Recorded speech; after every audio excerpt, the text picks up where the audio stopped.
Good evening, everyone, and welcome to the 40K Fireside podcast. I'm David Gaylard, and I'm joined by my good friend Vijay. Together, we discuss 40K and the meta from our perspective, along with events we've recently been to and those that have got coming up. So come on down to the fireside and listen. And welcome back to 40K Fireside, everyone. This is episode 41. And it's really good to be back, Dave. It's good to be back with you doing this because it's been a little bit of time, hasn't it? Yeah, it's been a little bit, but we're back in the shed. We are, and we're going for our usual kind of little schedule, our agenda for these episodes. We're going to be talking a bit about what we've been up to, talk a bit about the meta, talk about some things that have been going on with both Team Ignite and our ideas for how we're going to progress 40K Fireside. Mm-hmm. I have a feeling, Dave, your previous episode where you did that Necron Codex was extremely popular, and we've got so much good feedback from that. Yeah, it was great. Really big shout out to everyone who either messaged me individually. Of course, Vic and I get messages individually about, hey, we like the podcast, or, at events, everyone always tells us that. But it really means something when someone goes, hey, I really like that, and gave some really constructive feedback. So that's a format that I think we're going to be trying to do more of going forward. It might mean that we transition more from pure audio to more video for the majority of our work, but we'll have to see how it goes in the end. But if you are listening to this and you're a podcast listener, maybe let us know what it was like listening to the podcast that I did on the Necron Codex, but just for audio, because I tried my best to make it good for audio as well. But let me know what that was like. But it was great fun, and it's good to be taking the podcast in new directions, and it's really exciting. We've got quite a few plans for that. Potentially doing some stuff on TTS, when we're doing armies, we're reviewing them and having that on stream so you guys can see. And then I kind of wanted to do like a little puzzle section, which is Vic doesn't know I'm going to talk about this, but when you have those games where it's like, oh, this is a really interesting turn or interaction, maybe just click save on that and have for the podcast ready as well. So, I think it will be really good as well, because we have sometimes different solutions to the same problem, which are both equally effective in very different ways. So it'd be good to be able to have a debate about those things as well. Exactly. Yeah. And I think you bring up a good point here that we're kind of going for this hybrid approach between podcasts and YouTube. And I would recommend anyone who's just listening to this on podcast to also subscribe to the YouTube side of things, as we put more content there, especially as we're trying to make it kind of informative and a little bit different from what's already out there. Yep. Yeah. And as usual, Vic and I, we're kind of just doing things that make that work for us as well. Like that's probably the theme going for 2024, is that we're going to be putting out a little bit more content, and it's going to be kind of on our terms that's easy for us, and is working for us as well. Yeah, absolutely. Just a quick update on Team Ignite. It's a team of 8 players. We're all competitive players from across Europe, and we have been doing a lot of TTS team events. Team events have become a much bigger thing in the 40K scene, and we've been doing a couple of events, one with StatCheck and one with Tryhard. We've also got a scrim planned with Team USA, so if anyone else wants to kind of play against Team Ignite and kind of get involved with that, it would be really cool. And I'm hoping one day we can do kind of stream TTS events. Anyone in Art of War out there? That would be cool if they'd be up for that. Yeah. So yeah, we'll see how that goes. Yeah. So if you are like either a national team, or if you're a big national or well-known team, and you have a really solid 8-man roster, maybe flick Vicar and I a message. We're in all the Discords. We can organize something Ignite versus your team. We're really keen for it. We've got 3 team events this year. We're going to all the UK team events, and then I'm going to an event in Netherlands as well with sick rosters like me, Brian, Typhus, Pumba, Myson, Jack, Harpster, John Lennon, and another guy as well. So we're going to go play that much. So that'd be cool. So we got a lot of team events, and we kind of want to make use of more of the team as well as the 8-man roster, because we have the 5-man team events too in the coming year. It'd be good for us to get some practice as a big team as well. So if you're a national team, I mean, there's probably not much better practice. We've got 3 people that pair for their national teams, and we're all WTC players. So very good. Should be good fun. So we're going to be talking a little bit about Coventry and Leicester Super Major. I attended both of those, and Dave attended the 3-day Coventry. We're going to try and keep it very top level here. I mean, I attended Coventry with sisters, which I think is a topic that people are finding really interesting as sisters become more popular. So I'll try and touch on that at a top level. But importantly, we're also going to be looking at how the meta now sits with Admech and Necrons involved, and some of our early hot takes on that. Sounds good. We'll see you in section 2. We'll do the Coventry recap. See you in a bit.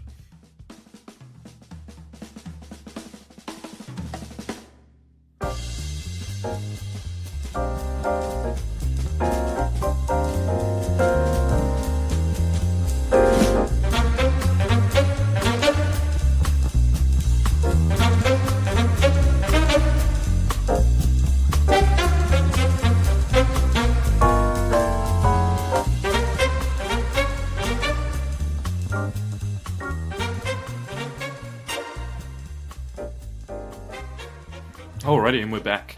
The Coventry 3-dayer, or the 2-dayer. It's one of my favourite tournaments, actually. It's kind of like the 3-dayer is kind of one of the biggest tournaments in the UK. You know, it's one of the. It may not be the biggest in player numbers or the largest, but it's one of the more serious ones because it is the 3-dayer, right, Vic? And oftentimes a lot of the top people go to this tournament and it becomes super stacked in that third day where it's just top player hitting top player, and then you've got the 2-day tournament, which all the regular people that can't either take the Friday off go and play, and it's like a really stacked rush to 100 points tournament. So it's kind of a bit different in some ways because it's like a 100 player, 110 player GT where you need to max as well, and you always have 3 undefeated players and stuff like that. So it's a really good contrast between those two tournaments. I really love it. It's really interesting because you played the 2-day last year, and I played the 2-day this year, and I played the 3-day last year, and you played the 3-day this year. And I played the 2-day before that. It was the very first major that I won, actually. Yep. Yes, nice. So, I mean, this time you didn't have the option from transitioning from the 3-day to the 2-day super major. So the numbers were kind of more evenly split than they'd been in previous years. Yep. And this time I wasn't able to attend the 3-day. I wasn't able to go there on Friday. So I was only able to do the 2-day. But I was very excited for this one day because I was bringing the sisters to this one. Nice. And you know, sisters are one of those armies that has been very severely underrated, I think, in 10th edition. Yep. A few episodes back, we did an episode talking about some of the kind of tricks inside of the list, and there's a lot that they have to work with. Yep. They've become progressively more and more successful in competitive play, and I looked at the latest stat check. They have a 2% player base, but they've won 4 events, which is an overrepresentation, which is the highest overrepresentation in terms of tournament wins in 10th edition. So they're doing very well. Yeah. And it's always cool when I really like it in the game in general where there is an underrepresented faction and that's doing well, and it gets more people, you know, swapping to that or, you know, interested in that army because it's really cool when people, when a faction is really small and then it takes up and then takes up and takes up. Yeah, so just a quick recap of the list. It was a really cool list actually because I had a few little pieces that I just like. I had Saint Celestine and a Canoness with the brazier of holy fire, which Dave found out about the other day. Is literally a one-use torch flamer, and she has a crossbow in the other hand. It's so good that it's like something so cool. Straight out of like Van Helsing or something, you know. Like all her rules are a meme, and then once per game she gets a 2-up invuln as well, just for no reason. Then got the Triumph of St. Catherine, the Palatine, the Dialogus. That's much more normal sisters tech nowadays. She's definitely the Sly Marbo of the sisters. She is. She's the one. The Sister Act podcast calls her the Canoness Spirit Slayer for how good she is at killing the Yinkarn. So it's got a name there. And we've got 30 Archoflagellants alongside the 20 Battle Sisters, 2 units of Crusaders, 5 Seraphim, a Castigator, triple Exorcist, double Rhino, and an Immolator. And the list is very simple and sweet. It was overall an extremely balanced and rewarding list. I think sometimes when you take lists like these, it really rewards good player skill and overall strategy. You have all of the tools in here, and if you get a few of the tools wrong because it's not the strongest faction in the world, your army will feel like a wet tissue. It doesn't really do anything. But when you get the synergy right, everything adds up and you actually get the output going. So, Dave, I played against you yesterday using this exact sisters list, actually, against your card. Exactly the same one. And it was a little bit of a wet tissue, but I'm sure you could see a little bit of the power in there. No, it's definitely really good. I mean, for context, guys, this was like my map pick on WTC, my board for a scrim. Vic was kind enough to give me a practice game, and kind of guard with a reasonable, 3 manticores, 2 basilisks, and stuff like that was probably not the best. Well, there's a reason I'm playing that in the, in the series. But yeah, it's really powerful, man.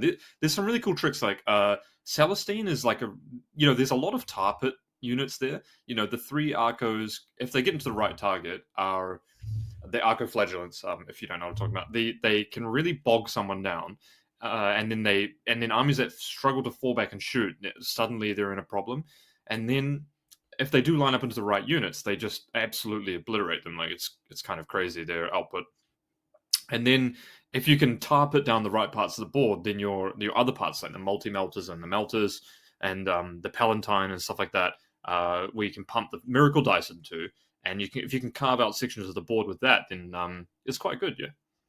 Yeah, nice. And I really enjoyed playing it. I had a run of Custodes, then Eldari, Necrons, and CSM.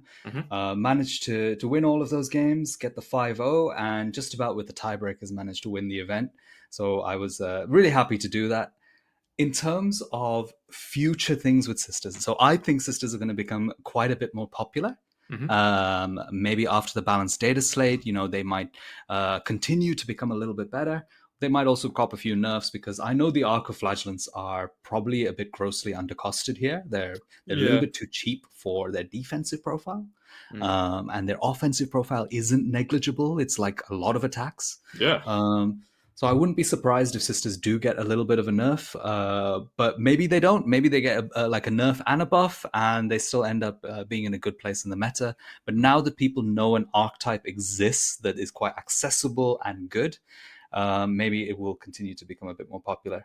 Yeah. What I would say is, with the triple Exorcist, I would be really happy to kind of cut down on the Exorcists, I think. Yeah. As good as they are for creating this kind of attrition style play, they're really a direct counter for Eldari. Because they give a very good profile into Night Spinners. And we saw this in our game yesterday, Dave. I was trying to shoot Manticores, and I'm wounding Manticores on 4s. And Manticores have a huge range. They're also relatively small, so you can stay out of range of the 36 inches from the Exorcist. Yep. Night Spinners struggle a little bit more with that, with 48 inches of range and also being quite a bit larger than a Manticore. Yeah. You can usually get range without having to move with your Exorcist. Also, Eldari don't quite have the same long-range anti-tank firepower that you get with Astra Militarum, where you have hunter-killer missiles, las cannons everywhere, a demolisher cannon coming out of nowhere. So you can sort of deploy closer to the line, basically, as well. With most exactly. Yeah. So my point is, if Eldari do cop a nerf, if Night Spinners, come on, Night Spinners are at the top of the list, potentially. Get rid of them, man. What are we doing here? Oh, if something happens to them, then are the Exorcists needed? Are they dead weight in this list? And what else can you start to pump into this list? Yeah. I was following pretty closely with Typhus, what he was up to on the weekend, playing a team event in Scotland. They had an extremely stacked list, but he was running this unit of 3 Paragon Warsuits and Morvenval. Yep. I have a feeling if Night Spinners are one of the direct counters to that, and probably the key game where having that unit makes your list worse against Eldari and their Night Spinners. If that doesn't exist anymore and Eldari have to go into a different route, then maybe that unit becomes much, much more promising. What makes the Paragon Warsuits good? Because I'm actually playing a scrim against Paragon Warsuits against Poland. Yeah, so it's a proper hammer unit. You might have noticed yesterday there was a bit of a lack of a hammer unit. It was all combined damage, where you have to get 3 or 4 units into one place in order to do anything. And a lot of those units just do like a few wounds here and there. Yeah. The Paragon Warsuits come with 3 multi-melters, a bunch of AP3 missiles, and some serious melee output. Morvenval gives the entire unit full rerolls to hit and wound. So it's a lot of really good output. They have strength 14 on one guy, so when they tank shock, they can put in a bunch of dice. And when they play it out of rapid ingress with their 8-inch movement, they can really get into all these nooks and crannies. Yeah. How many points is 3 suits and Morvenval, though? It's 320 points, I think, the unit. So it's 125 for Morven. And 200 for the suit, so 320. That's not too bad. Huh. it's not too bad at all. Now, I'm not expecting them to go down in points, up in points, whatever. I'm expecting them just to kind of stay as they are. Yeah.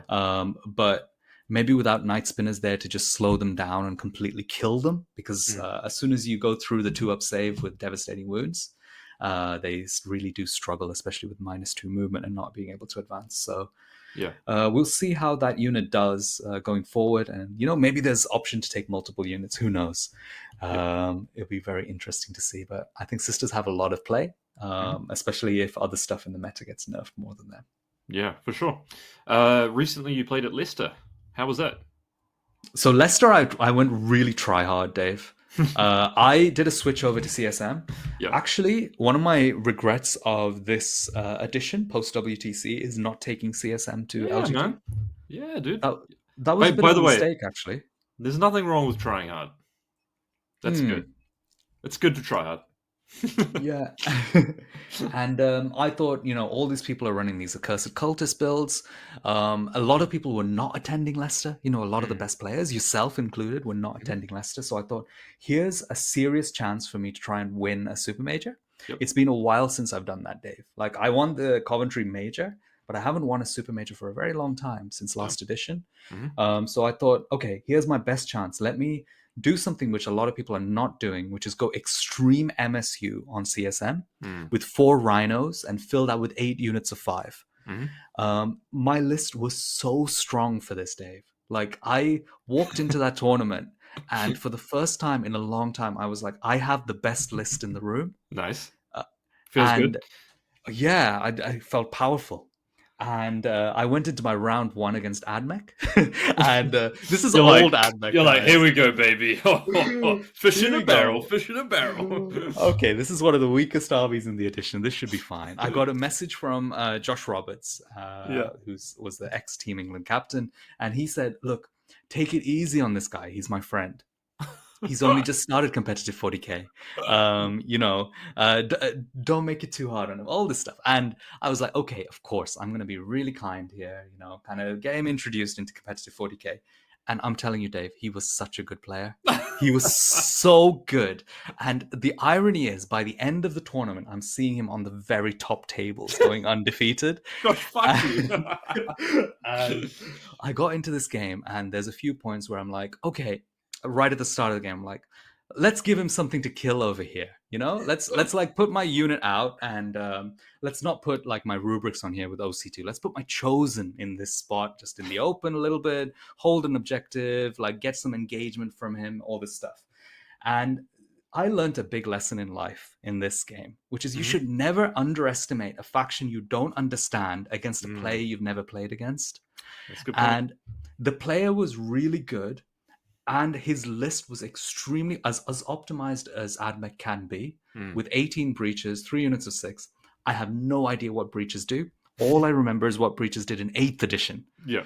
And breaches in 8th edition did not do what they were doing here.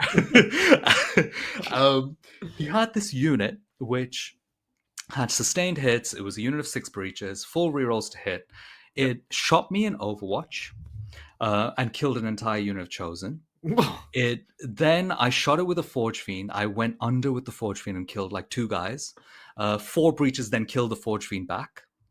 And then on his turn, he shot again and killed a 3rd unit. And I'm like, wow, that is such a huge momentum shift here. And by turn 3, I'm absolutely scraping for points. He's so chill. Like, he's just like living his best life, because he's like, he doesn't care if he wins or loses, but I can see he's relishing seeing me sweat here. And I'm like, there has to be a way to like come out of this game. I've still slightly got the upper hand just because my army is so much stronger than his, but I'm really pulling it tight. I get to my last turn, I draw my cards, I manage to put a 10-point differential on there. Nice. He has his last turn. I've calculated his primary. We know what that is. He needs to get 10 points on his secondary in order to draw with me, or more than that to win. What does he rip? I looked through the cards that he has in his thing. He had an iPad with all of his remaining secondaries, Yeah. and I set it up as awkward as possible for the vast majority of his secondaries. Mhm. So there's maybe 3 cards out of the cards that he has left, which could work for him. Mhm. 2 of them are like automatic. He will get them straight away. Yeah. And one of them is awkward. And all the rest, if he draws any of the other ones, he's not going to be able to draw this game. Serve it up. He draws the 2 easy ones. And then as soon as he draws it, he still like just kind of like is very kind of like not sure exactly what to do. Or at least he gives off that impression. So I've got this small glimmer of hope, like maybe it goes wrong, maybe he doesn't see it, and he just plays it so perfectly just to get the last 10 points. And well played to him. So we hit a straight draw with that one, and that brought me straight back down to earth, Dave. You were just like, well, yeah. Lesson learned. Look, that's why I've come into this. You need to get the objective mat with victory is earned on it. Oh, yeah. Victory was not earned there. Draw was earned. I just about scraped a draw. That's how that felt like. There was a point where we were playing Scorched Earth. He could have burnt an objective. And I was looking at this objective and I was like, please don't burn that. Please shoot that unit. Don't burn it. And he did end up shooting the unit. And all the way through that last one, I was thinking, oh my God, if he just burnt that objective, I just automatically lose this game. And, a draw is at least, I had a little bit of my pride intact. Yeah. But the loss would have been heartbreaking. A draw's it's like a glancing blow, like. Yeah, it's a glancing blow. And I'm there thinking, okay, here we go. Yeah. Here's the submarine tech coming in. I'm going to submarine my way through this tournament and not take anyone for granted. Yeah. So I went in and, played really tight games against everyone. I also learned a lot about Death Guard. Because I played Death Guard twice, including in the final game here. Yep. And Death Guard are strikingly good, Dave. Are they? Is it like the first time you've played against them? It's the first time I played against them. Yeah, okay. And the AP stacking on the Death Guard is quite brutal because they have an aura of -1 toughness, -1 save. I had this one Predator Destructor that the opponent had. My opponent in round 3, he had a single Predator Destructor. I swear, it killed half my army. That one. It's so awkward to get the right kind of range to deal with this Predator Destructor. This is the anti-infantry strength 9 -1 flight 3 one? Yeah, and its heavy bolters go to AP because it gains an additional point of AP against infantry. Yeah. So it was there just shooting 2 heavy bolters this direction, the Predator autocannon in that direction, just picking up 2 units a turn. Yeah. From this 130 point vehicle. Yep. So absolutely really brutal. Good. They have one of the best. They actually have one of the best faction army-wide rules. I think actually, it's very powerful. Yeah. A lot of control as well because with the fight last built in. Yep. The high output from melee and shooting.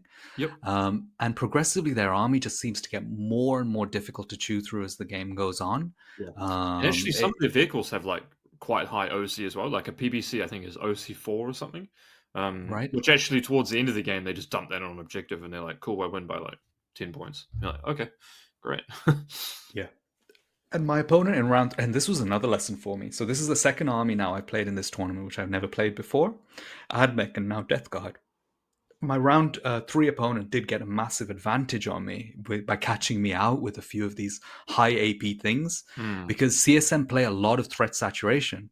And threat saturation is where you put multiple units out and give your opponent too many targets. But in order for that strategy to be successful, you need to set up positions where they can't perfectly engage into you.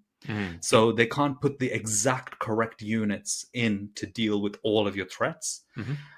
If you don't understand your opponent's profiles and how much damage they do, then you're going to end up falling into their traps. So I obviously didn't expect a Predator Destructor to be able to kill 2 units at a time. I thought, it'll struggle to kill 3 models. That's what I have in my mind, which is obviously extremely wrong. So my round 3 opponent, we were playing an extremely tight game. I was fully zoned in. I wasn't going to give anything up here. I was playing WTC kind of level. And the things where I was losing momentum were bits where I didn't understand the opponent's rules. And it was only right at the end that I just about managed to set up a position where I got multiple points of Assassinate on my last turn that managed to swing the game to a much bigger win than how close the game actually was. Yep. But then I played Death Guard in round 5, and my win was almost a 70-point win on that one, because I understood the opponent's rules and their damage profiles. Yep. Yeah, you got to respect them a bit more. Make them come out to you. Have your like the thing. Death Guard is really strong. I actually played against Liam playing it today. It's really strong, though it does struggle a little bit. The guys move. They get up 5, move 8, sort of thing, right? So they move 8 from a Rhino, and they don't have a lot of reach to kill your counter charge. So if you've got just a little bit where you can commit onto objectives. And then your counter charge is basically safe, then cleans up almost everything afterwards. But yeah, I mean, I'm saying that as if it's easy. It's not. They're really, really good. Really good army. I'd suggest if you're a newer player or if you're just getting into competitive 40k, Death Guard are actually a really good army to look at. You've got a couple of souping options there. You can play demons with brigands, plague burst crawlers. It's a really dynamic army that gives a lot of. It's quite well rounded, right? It's got shooting, combat, transports. Teaches you a lot of fundamentals about the game as well. You're actually playing the primary mission. You're not trying to just table people, but you can if people overcommit into you. Yeah, it also looks really fun to play. Yeah, but all of this comes around to my epiphany after this event, Dave. So I've been very blasé about practice. Yeah. I very often go to tournaments with 0 or 1 game of practice on the list I'm taking. Yep. And I'm like, okay, I'll practice in the first 3 rounds and then work it out from there. Mm-hmm. Like I've been very much a kind of person who would say, look, I can do it in my head. I'll just deploy a few times in TTS. It doesn't matter. And I think this has really, really opened up my eyes to just how important it is to understand how opponents' armies work. Yeah. If I can even get 1 game into these new codexes, I'm really starting to focus on that. And you might see now that I'm playing more on TTS. I'm like trying to get more information from people on how their armies function and stuff. Yep. And I'm going to make that much more of a feature of the way I prepare for events in the future. And hopefully I'm pretty confident that there's no negative that can come from practicing more. But I think there is a big negative from practicing absolutely 0. And I'm really feeling it now. Most definitely. I think I've got a theory, and there's no way to test this, but I think the average tournament player practices so much more than they did 2 years ago. I think so. I genuinely think they do. Like, if you look at the average player going to a UKTC tournament, in the X and 1 bracket, for example, I think they probably play 2 games a week. Oof, yeah. Yeah, honestly. That's what I think. I think people, when you go talk to people now, they know the matchups, they've played it before, et cetera, right? Which is, it's a bit different from last year. Like, how many times do you go against someone and you're like, hey, have you played against this before? Cool. Yep. They're like, yep, yeah, I know what it does. It's been a long time since I've played against someone that's been like, oh yeah, I'm not really like, okay, I've played against it once. It's more like, yeah, I know what your key units are, et cetera, et cetera. That's, even when I say that, I want to talk about is like the first initial rounds of a tournament. I've struggled to see that even in the initial rounds. And then as you get more and more into it, people know the strategies and they know everything. So it's crazy, man. I think the average, even the top end, has gotten significantly better in the last 6 months. I think a lot of that came from WTC and Worlds and the events that were between there as well. For some reason, I think people have been grinding a lot more harder, which is cool.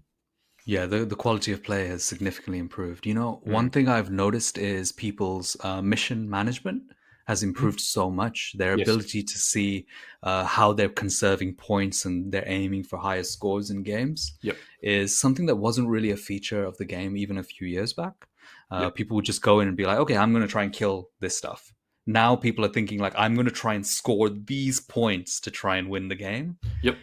Very, very, very stark difference in power level of everybody playing in these UKTC tournaments is quite impressive. Yeah, I think in part that's also due to the simplification of the missions in general though as well, right? 9th edition, you had, 4 faction secondaries. You had a more complicated mission scoring, I think, as well. So yeah, it's interesting though. I mean, it's good for the game, right? People are a lot more competitive these days, which is great. Absolutely. Cool. Don't take anything for granted. Don't draw to AdMech round 1 if you have like the best army in the game and you go and get all cocky. Oh gosh. You know what? Sometimes you need that, eh? But it just sucks when it happens at a big event. Oh, I was even bigging myself up and everything, Dave. Yeah. It's good. It's good. I've It's got good. to. Brings me back down to earth. I've actually been thinking about this for a while. Is that in my practice games, like closer to a tournament, I need to start playing zero takesy backsies, absolute gotcha fiend like games. And Because learn the and just learn the hard way. Like yeah. make the mistakes and get absolutely punished for them. So I'm gonna Give them all the takebacks and just don't take any yeah, yourself. and just be like absolute. Okay, if I didn't ask about it, cool, that's done. Gotcha. Because I actually think, I mean, for me, I really struggle to learn things unless I learn them the hard way, because then it's Yeah. like ingrained in my head, like, oh, like red light, don't do this. So yeah, I've been Yeah. trying to incorporate that more into my play recently. Yeah, that's it. Engraved into my mind like a unit of breaches picking up a chosen Chaos Lord unit in Overwatch. Wow. And So good. not even by a bit, Dave. If that was a 10-man chosen unit, that still would have died. It was brutal. GG. Oh, dear. There we Did go. you want to touch on any of your takeaways from Coventry 3-day, or is it pretty kind of usual? Yeah, I was playing Aldari. I had some good games. I had a 1 point loss to Manny, playing the 60 Coast Cultist list. It was a really good game. Pretty impressive, man. I Wow.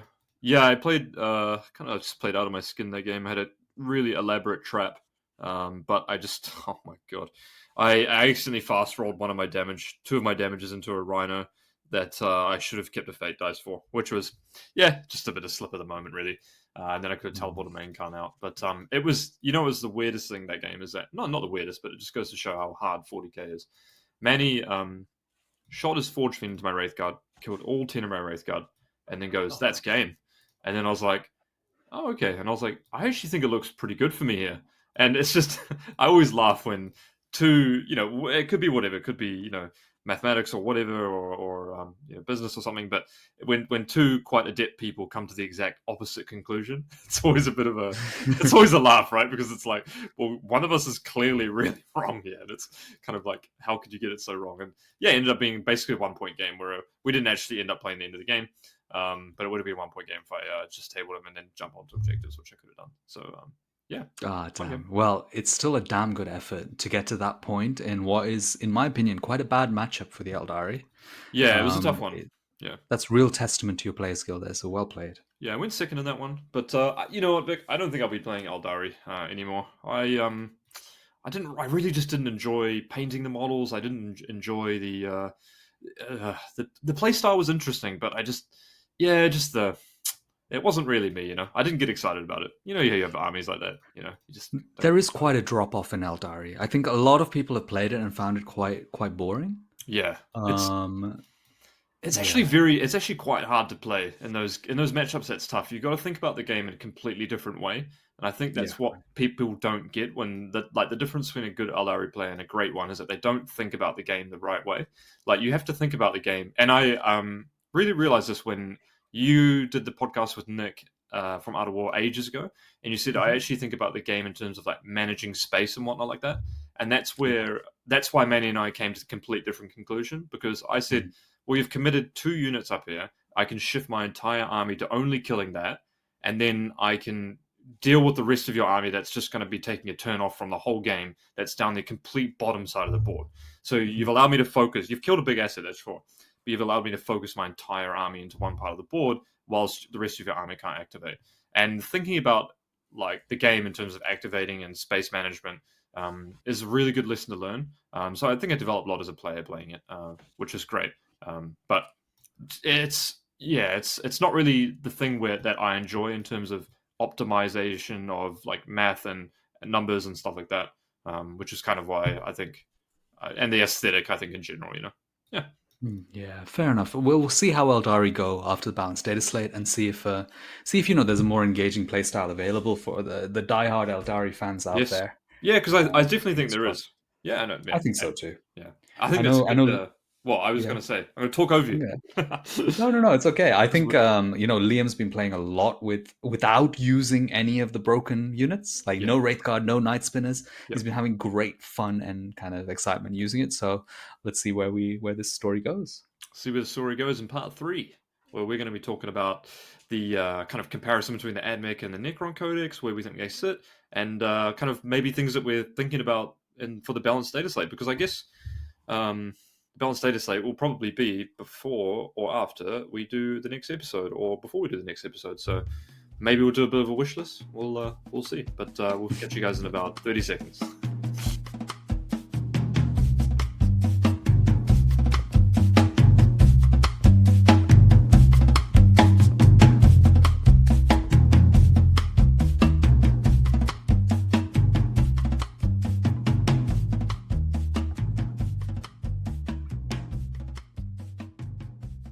Okay, and we're back for part 3.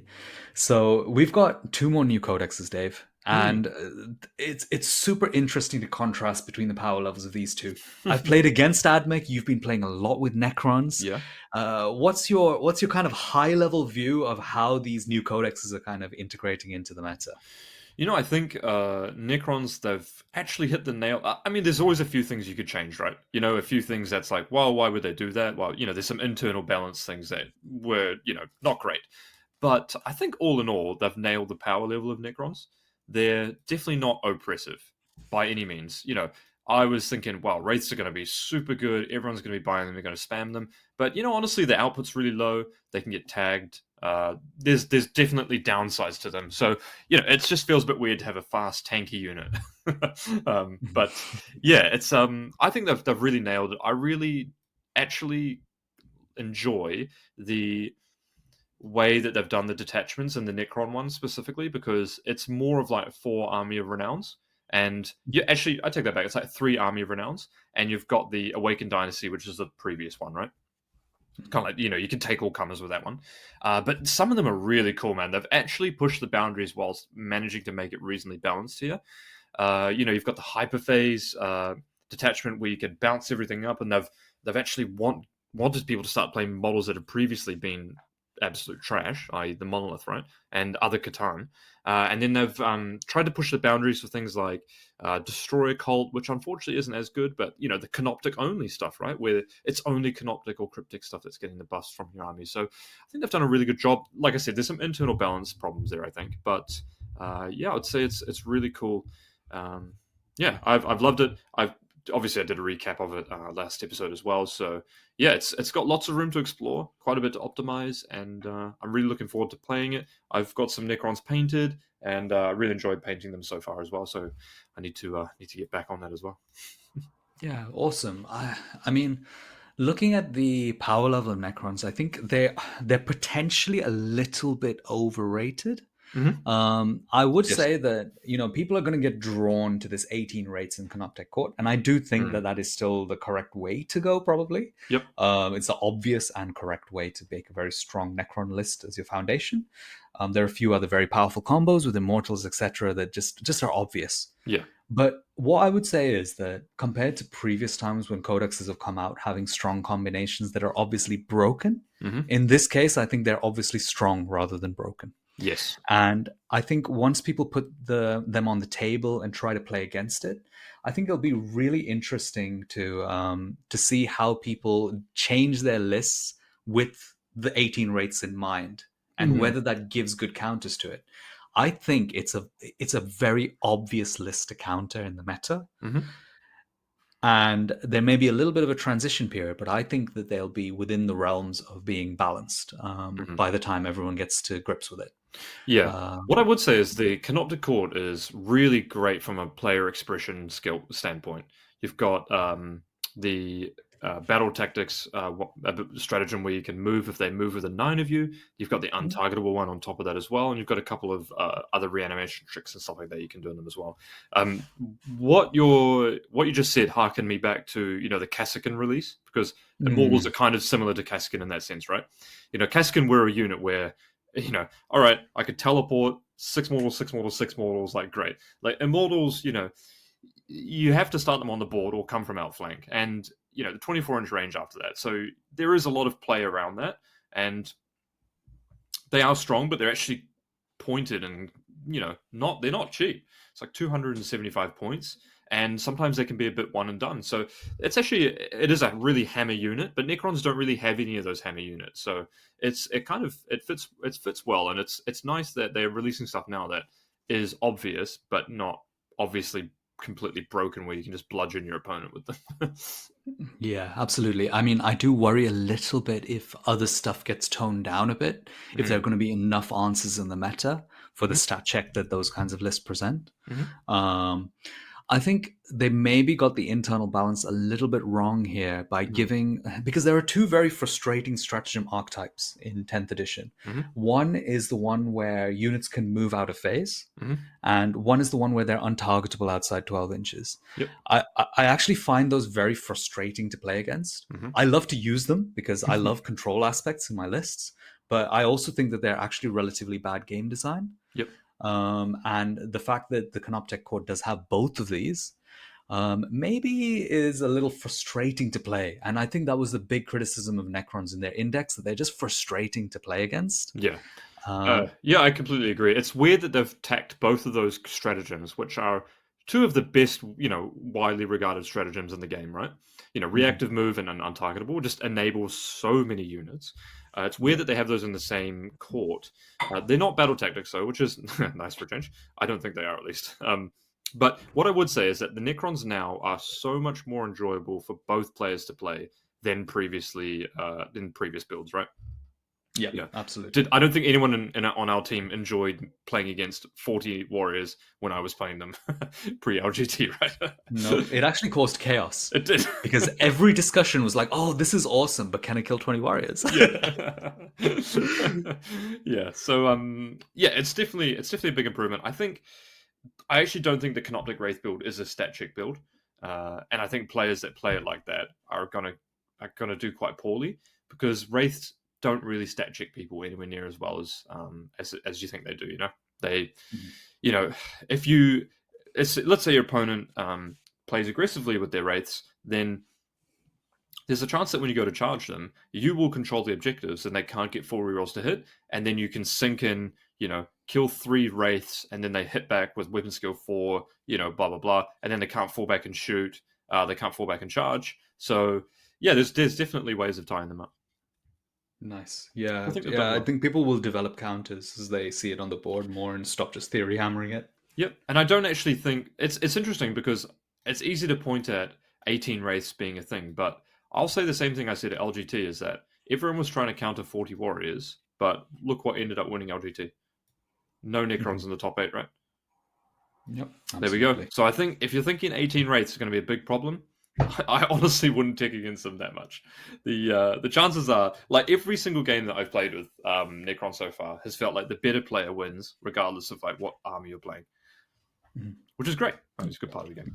That's cool. Let's see. Hopefully, it does end up being balanced and not just a little bit more too powerful. But if it is, we've seen the balance approach taken is quite good at just touching the things right at the top. So Hmm. hopefully, it won't be broken to the point of ruining the meta. And if it is strong, that's fine, and it'll just be corrected in the next balance update. Yep. Speaking about not strong, we've got the contrast with AdMech, Dave. Hmm. And I know you started off playing AdMech, didn't you? Yeah. Where do you think they sit?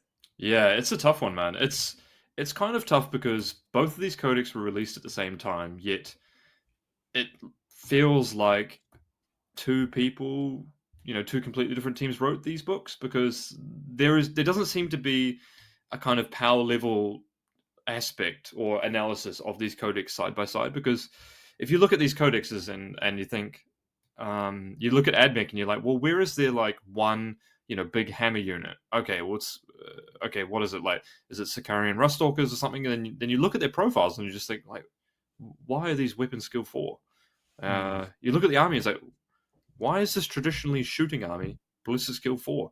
Like, I just don't understand. I don't understand. Like if you compare AdMech to Tau, for example, Hmm. Tau are a ballistic skill 4 army, but their internally codex is written such that they can increase that and kind of nullify it if you synergize your army and playstyle to allow that to happen, right? Obviously through guiding and enhancements and whatnot like that. So AdMech doesn't really feel like that because AdMech isn't actually a monophase army, but they could have just designed it to be well pointed, well costed, ballistic skill 3, weapon skill 3 army that has some melee threats, but they're a bit more pricier because your army is a more shooting dominant army. So like in 9th edition where you had to pay, Rust Stalkers were a bit more expensive, but that was because melee. If you had an army that was both great at shooting and melee, it would just be a bit too powerful, right? So I think they've missed the mark here on AdMech a little bit. It's sad to see, and it's also a bit sad to see that Belisarius Call is just still awful. Like that guy's been awful for like 4 years. Like, come on, he's like the supreme commander of AdMech. Come on, he's such a sick model as well. Like, just make him cool, you know? Like, it won't break anything. I don't know what AdMech. I mean, they went through a period of being very strong at the for a very short period, and they're really suffering for that fight possibly. But what I would say is because AdMech, I think, can be directly compared to both Guard and Tau, and you mentioned Tau, Sure. as these kind of BS4 shooting based armies, with Guard and AdMech being a little bit more balanced in terms of having a few different threats. But AdMech have the least flavor. Like, they don't match or show any flavor on the board. They're just an army with a scattering of weird rules and not really anything that they're doing. Whereas Tau and Guard really show their flavor on the board. They play like how you expect them to. The Tau mechanics are super cool. The Guard mechanics are really cool, and I think Guard are looking really good going into the meta. And AdMech are just kind of like, you know, just not doing anything. Like, what do you think of when you think of AdMech? Well, you think of Castellan robots, of course, because they're really cool models, right? Cool. Yeah, cool. I want to, like, why aren't they cool? Like, come on, guys. Like, I know you want to sell these products. Like, just make them cool. Make them good. People will buy. I would have bought them. Yeah, make them less hoardy. Make it more accessible. Yeah. Make the special rules like super synergistic between everything. Yeah. I mean, they've got some elements of that. Their Taraxi units being able to do extra things when they're wholly within 6 of battle line units is quite cool. But maybe that could have been wholly within 6 of a character and make it much easier to activate. You know. Here's the theory. Actually, I've got a theory. And this comes from when AdMech got the what did they used to call them? The Army of Renown, the Skitarii veteran cohort. Yes. This is post nerf AdMech, and then the Army of Renown came out. I think the design team has moved more towards the Skitarii, you know, in air quotes, Skitarii flavor of AdMech, right? Where it's like it's all based around, you know, it's like a weaker, like non-thematic version of Guard in a sense, right? Like, you need to be around a Skitarii. It's like a battle line unit. It's like, you know, they're the troops sort of thing. And it's like, you know, does that really have to be? You could have had, like, you know, the Mars drilling gun or something, right? Like, or whatever, right? The Utopia Planitia, you know, seismic cannon. Also, I don't even know, you know, like, cool names. Like, it would have been like, why did they? Yeah. So I think they've kind of they've tried to focus on that part, and, you know, I mean, they could have, like, here's a design space they could have gone into. They could have given AdMech the ability to do an action, you know, in air quotes, do an action and shoot with the same unit, right? We haven't seen that this edition. That would have been a good chance for an army to get that, which would have been powerful, but it wouldn't have been broken. So, yeah, it's tough, man. I mean, it's sad because that's a codex that's now been released that points alone can't just fix, I don't think. No, I don't think so. They're already very cheap. Yeah. They just need datasheet changes, which they're not going to get. So AdMech are going to be, and also they're incredibly expensive to buy and build that army.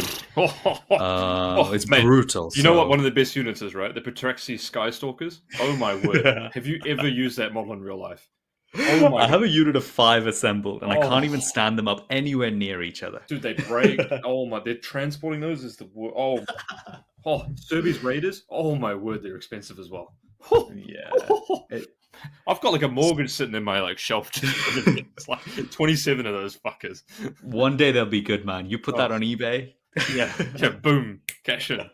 Yeah. Well, Dave, that brings me to my next question. If let's say we obviously, you know, anything could happen in the balanced data slate, but we've seen a pretty good pattern so far, and we can probably assume that CSM and Eldari are going to get some level of nerf. Yep. Let's say that both of those factions get completely nerfed and nothing else changes. Where do you think the meta sits?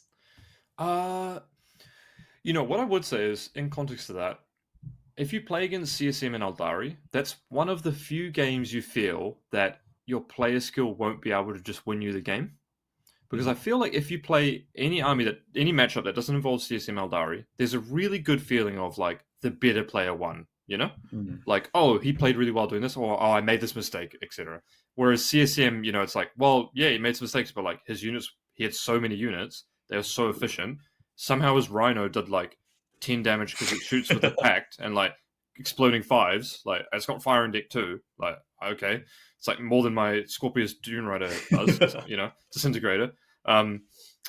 It's like, so there's a, and then, Aldari is like, well, he Night Spinnered me, then like he's jumping all over the board. I couldn't kill his Wraith Guard. And, maybe that's how you lock out of the game. So, if you're not playing any of those armies, like it does feel like, the better player won. So I think if those armies get toned down the right places, we'll be in a really good spot. But what I would say is also, I think some of the bottom armies really need to come up as well. I think GW often, they're getting better at this, but they often nerf the top. I always think in my head, like, top 2, bottom 2. That's all they do. They look at the top 2, look at the bottom 2. Or sometimes just the bottom 1. And then they nerf, and then they maybe increase if you're lucky, right? But, like, Dark Eldar, like, is such a cool army. Like, it's just terrible, right? And then, Harlequins, I would love to see Eldari get nerfed a bit, but Harlequins made a bit better, maybe, because I think they're really cool. And, but what I would say is I would love to see the guard mechanic reworked as well. Which one? It never will. Orders? No, the lethal hits on 6s to like stationary. Like, it's gotta get the codex, man. Yeah. Oh my god. Yeah. One thing I'd make on this point is that I do have a concern with GW's balancing style. I don't think it's bad. It's been quite good and progressively getting better, but the reliance on player win rate has some flaws to it. Definitely. Just doing that and putting anyone above 55% in range of like being targeted, anyone below 45% that's targeted as needing buffs, and leaving everything in the middle as acceptable is fine as a kind of face value. This is what we tell the public. This is how we're going to do it. It's obvious for everyone. Everyone understands when things are improving and getting worse. I think that approach is great for highlighting when factions go up like at the 70% mark. That means that way too many people are winning with this. But the fluctuation, even at the 58, 57% or the 42, 43%, could just be down to what's popular at the certain time and what the really good players are playing. Like there are so many players who win tournaments who are going at 80% plus win rates or 90% win rates, which completely skews the data on low play rate armies. For sure.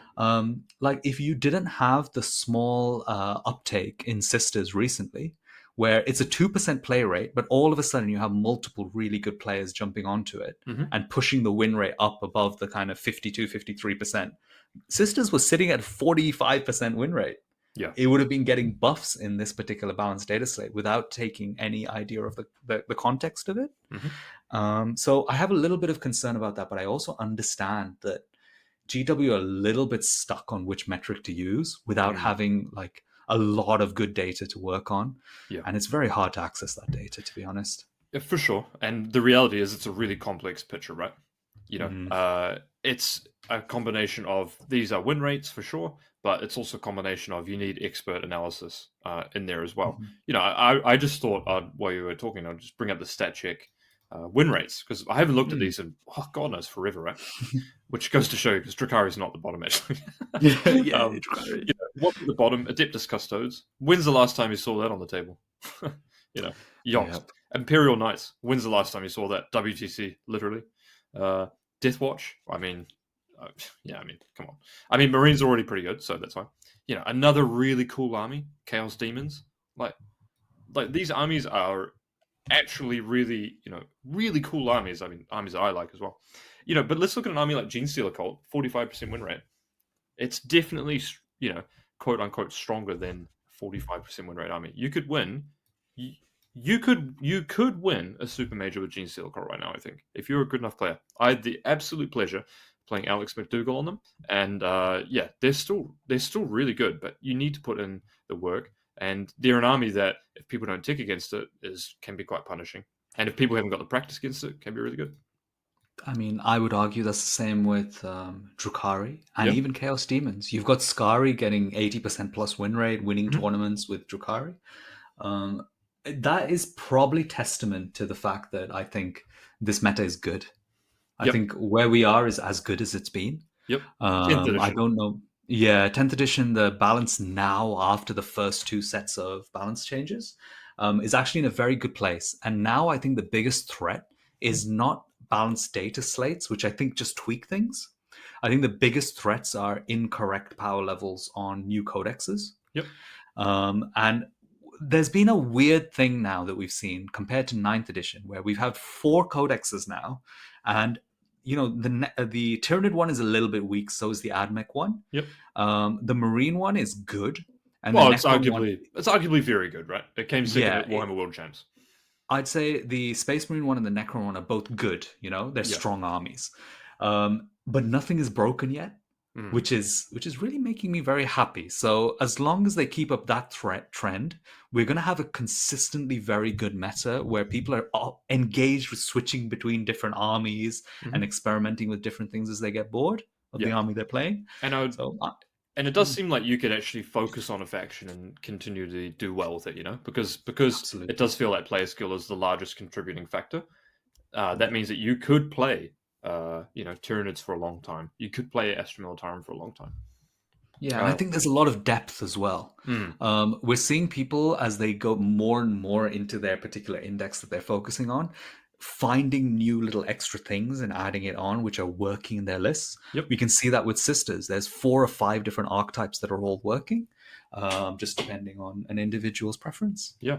And on that note, I would like to say I was the person that started playing 30 Cassicans so long Oh, there ago. you go. LDT. You still are. They're good, man. I love it. I'm playing guard in both of our team events that we talked about as well. I'm loving it. when Having a when we blast. were playing yesterday, I don't know if you realized, but every time you shot the Kazakin, you were like, "I love this army," but it was every single time you shot the Kazakin.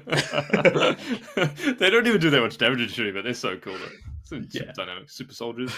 Yeah, it's cool. So let's get on to it though. The meat and potatoes. Because I think, for as much credit as we give GW, and the meta is healthy, that's for sure. I think one or two things have fallen by the wayside for actually too long.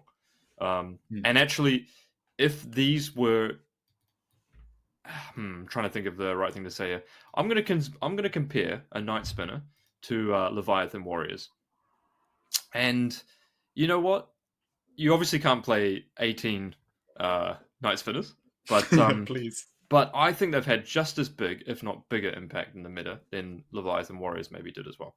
Leviathan Warriors, you could bludgeon your opponent with them, sure, but Night Spinners have actually had a longer run than Leviathan Warriors have, and the thing that I hate about the Night Spinners so much is that it just closes the design space of what is theoretically viable to even field on the table, and it's just so obvious, It's like, oh, you're playing a Transcendent Catan. Oh, I just Night Spinner.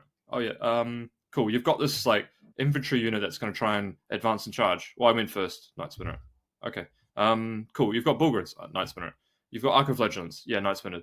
I'll deal with that in like 4 turns when maybe it makes its way across the board. Thanks. It's gone a lot. It's gone on too long, in my opinion. Okay, my counterpoint to this is I think that control pieces like this, like Eldari had Restrain, halving an enemy unit's movement. They had the Shroud Runner Grenade, Weave Grenade, which minus D3 to their movement. Yeah. Control pieces are perfectly fine as long as units aren't doing control and damage and having synergy with their rolls, and then firing indirectly, and then all of a sudden you have a broken unit that you can't points cost and in any way. The Night Spinner was a broken problem before the points increase for Eldari across the board, and now you just have an extremely strong faction where the Night Spinners are extremely strong.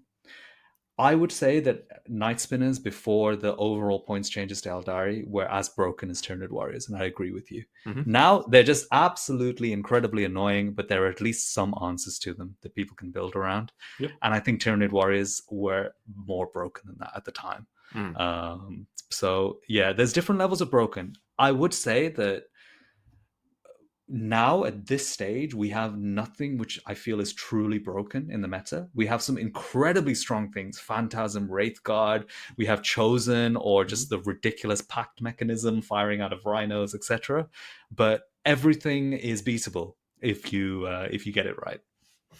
Yeah, interesting. Yeah, it's it does feel like when you play Aldari, if you have 6 hours to play a game, you will basically never lose. But Yeah, that's the problem true. with the army, right? Is at the games where you're at a on paper disadvantage, is that you literally have to play out of your skin good, perfect game to win. Which is a good part, right? That's how armies should be, right? Like if you play out of your skin, you can win a bad matchup. But yeah, it's just it's I don't care about the damage it does. It's just that it makes so many units that you're like, oh, I wish I could play that, but well, if I just play against Night Spinners, I'm done. Yeah, I think Eldari at the moment are completely underpinned by. So the problem is you can't nerf Eldari Why not? at all if you don't nerf Phantasm. I think no matter what you do to Eldari, if Phantasm stays as it is, there will always be an extremely powerful build that you can build around. Mm-hmm. And exactly the same thing with Night Spinners. So it's going to be very interesting to see what direction that goes. But I know I was having this chat in our Ignite chat before, just saying that I think Eldari are only a couple of nerfs away from completely falling off a cliff in Good. terms of viability. Yeah, get which them out of I here. think a lot of people will be very happy Yeah, they had their time in the sun. Yeah, we were all kind of hoping for it a little bit sooner than this, to be Yeah. honest, because we're all sick of it. Yeah. But yeah, I think it's going to be very hard for them not to absolutely destroy Eldari at this stage. Yeah, it's yeah, I think a lot of people in the community have got a pretty big gripe against it, and kind of rightfully so, because a lot of the mechanics are just unfun, right? Phantasm is not fun. Night Spinners are not fun. Wraithguard, when you forget that you shot them, they shoot you, is not fun. The Incarn, I don't know why it can still jump so many times in a turn. And trust me, guys, I've played the army a lot. Yeah, that's kind of ridiculous. So yeah. some targeted nerfs. I would love to see the Night Spinner have. For me, it's got 3 components that are too good. It's got the board control. It's got the damage. So 2 components. It's got the board control and the damage. I would just like to see at its current points one of those just toned down to 3 out of 10. Either it keeps the damage, and it doesn't get the board control, or it keeps the board control, but it's either not twin linked, for example. I think that is a lot to it. But Yeah, all of a get rid of sudden, twin linked. yeah, just get rid of twin linked, and then you can still roll a 6, and then you can sub a 6 if you really need 2 guaranteed damage. I think that's fine, and then maybe a little touch to Phantasm, something like that as well. But what about an army that you're an expert in, Vic? Well, you're an expert in both these armies. The old Chaos Space Marines, because it feels like you kill them. They just more stuff gets out of the transports, and you're like, yeah, didn't I kill like fucking 5 of these units already? I think Chaos Space Marines is much harder because they have layers of good things, and even the top layer is not as broken as the Eldari top layer. The Eldari are completely held together by their top layer of broken stuff. CSM are layers of really good things, and you get lots of it. And then once one layer disappears, you just substitute the next layer underneath. Yeah. Because of the way that CSM's special rule works with their pacts, it really improves the efficiency of even very bad units. Yep. Let's say the Warp Talons get worse, Raptors are still brilliant. Yeah. Let's say a shooting unit gets worse, bikes are great. Yeah. With lots of utility. Let's say Chosen get worse, Legionaries are still awesome. Yeah, still good. Let's say you nerf Marks. Then you play with units that don't require rhinos or marks or anything. You play with the Accursed Cultists, and they're still good. So the nerfs have to be really widespread with CSM to be able to control them and bring them down to a decent level without them just taking over the meta. Yep. Now, I think it's very obvious, but I also think CSM run the risk of the same thing that happened with Eldari, which is where they were under-nerfed and it required multiple nerfs.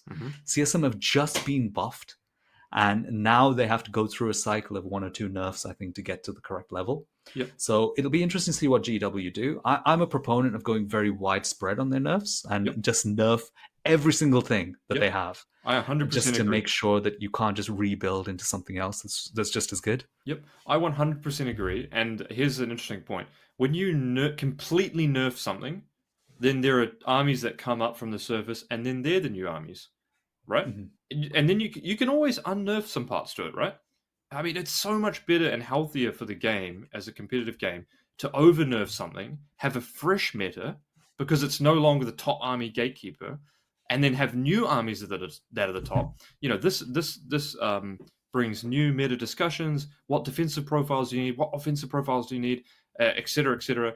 And then bring those armies back up again, right? It's a cyclical fashion that unfortunately doesn't really operate as cyclical as we would like it, right? You know, armies don't get nerfed and then are re-looked at, right? They're either never looked at, and some, if you're lucky, you win the lottery ticket and then are buffed, or, you know, they're nerfed not enough, and then, you know, it's just, yeah. Anyway, I think you're bang on the nail there. Is that Chaos Space Marines have a army-wide faction ability that increases the efficiency of their army so drastically that it's it almost makes whatever data sheet you play like good. And the annoying part is that it's the easiest army-wide faction ability to forget to actually do. How many games? And every single listener knows this. How many games would be like, did you roll your pact, mate? Like, oh yeah, I forgot. People are getting used to it now. Yeah, My trick is we roll the pact before you start shooting, and you yeah. like apply the wounds at the end. Yep. So yeah, I'd say CSM, fingers crossed. You know, this is actually an interesting point. Quickly before we close up the podcast, is that there are a few unfun things that armies do. You know, the Necron Warriors, unfun. Yeah. I'm so glad they've changed that. It's no longer unfun. Wraithguard Phantasming is awful for anyone to play against, so is Night Spinners. Yep. CSM actually, in my opinion, only have one truly unfun thing, which is the Accursed Cultists. Oh, okay, yeah. And I would love to see them die a horrible death. Yeah. Because they're not at all CSM-y at all. No. Whereas the Chosen jumping out with their Chaos Lord is so cool, in my opinion. Yeah. And it is quite CSM-y in a way that CSM haven't been for a long time. So I hope they still keep the flavor of CSM, which I'm pretty sure that will happen because they're probably going to be under-nerfed. Yeah. Nurgle Strat is unfun. Got him. Oh, Nurgle Strat. Yeah, that needs to get... all of those strats, which let you can't be shot outside 12, need to be changed to 18. Also, Angron rolling 3/6s and coming back. Unfun. Just put it out there. Very cool, though. Not fun. Very cool. It's cool, but it's the thing in the game where both people are wishing the exact opposite result. And I think the less of that we have in the game, the probably better it is, you know. True, but yeah. It's a lot like Gambits, you know. Yeah. They're kind of cool, but also, do you really need those kinds of mechanics? Yeah. This is like one person's sitting there hoping to God he rolls 3/6s, and the other one's just sitting there going, oh my God, I hope he doesn't roll 3/6s. It's just like... I would rather have stuff that's kind of more in the middle, right? Like, oh, you got a little bit lucky. Yeah, sure. I mean, it happens, man. Not, killed him, straight back. Yeah, here's a Demon Primarch. I think World Eaters are a little bit too efficient. I think World Eaters could really be a super strong army if the top two get pinned down a little bit. And, you know, these Black Templar builds are really powerful as well. But I think they're kind of cool thematically as well. They're not, like, oppressively, you know, getting you in the face. And you're picking out things that are likely to be missed as well, so this will be really interesting. Yeah, it's really cool. I mean, but you know what? For the sake of it, does feel like the better player at the table wins. You know, the majority of the matchups. That's the consequence of what happens at the table, at least, which is a positive thing overall. So it's looking good. I don't know when we get this balanced data slate. Hopefully, it's Christmas Day. That'd be so cool. I'm pretty sure it's January. They did say January, but they didn't say when in January. Because LVO last year was it was like early January or something before the tournament, and there was all that stuff, right? Yeah, I remember New Year time we had a balanced data slate around there. It's like the first week or something. Yeah, maybe it should be a comprehensive one because I'm assuming the balanced data slate guy who you know has been hired and this is his job. So I would like to see that. Hopefully, it's a 360-degree balanced data slate. You know. Yeah, just through all the factions, kind of thing. Yeah, yeah, that's what I mean. Yeah, yeah, it's the whole game. It's all the factions. Even if it's a little tweak, I bet you if you're a Drakari player and it was like there were some things that never get answered on your FAQ or whatever, and it's just like, oh yeah, by the way, looked at that. Yeah, we fixed these 5 things. You'd probably be like, oh my god, yes, thank you. Like that's what I was after. Or like, oh yeah, that thing was stupidly overpointed. Why is the Astra Militarum Valkyrie 225 points? Which is more than a Storm Raven gunship, I think, actually, that can transport a fucking Dreadnought and has actual why is that? I don't even care if I'm going to play it or not. Just, maybe just fix that, because... oh, there we go. Balance, the game. It's the game we love, we're so passionate about, but it's a hobby at the end of the day as well, so... I think the game is cool. I've been really enjoying Necrons. I've been enjoying it too, man. It's a fun game. Yeah. The old Warhammer. Sweet. Well, I hope you all enjoyed this episode. It's good to be back to our usual kind of trend of doing these, Dave. That was a really interesting discussion. As always, leave comments, likes. Just let us know what you want to see, because we have so many different options that we're considering for 2024. Yeah. Any closing notes from you, Dave? Yeah, if you made it this far, you're probably already subscribed. So drop us a message on your thoughts for 2024. Maybe there's something in particular like us to cover. We will both be at, and I think many of our team will be at the Nottingham Super Major. And we're planning on playing a lot this year as a team. So if you are again listening, then contact either Vic or myself or someone in the team, and we can set up something for some practice pre-WTC or something like that. So yeah, there we go. It's a 40K Fireside podcast, episode 41. Vic, it's been great having you back on. Signing out. Cheers. See you guys next time by the Fireside. Thank you for listening to the 40K Fireside podcast. Vic and I hope you've enjoyed listening, and we greatly appreciate any feedback that you can provide after the show.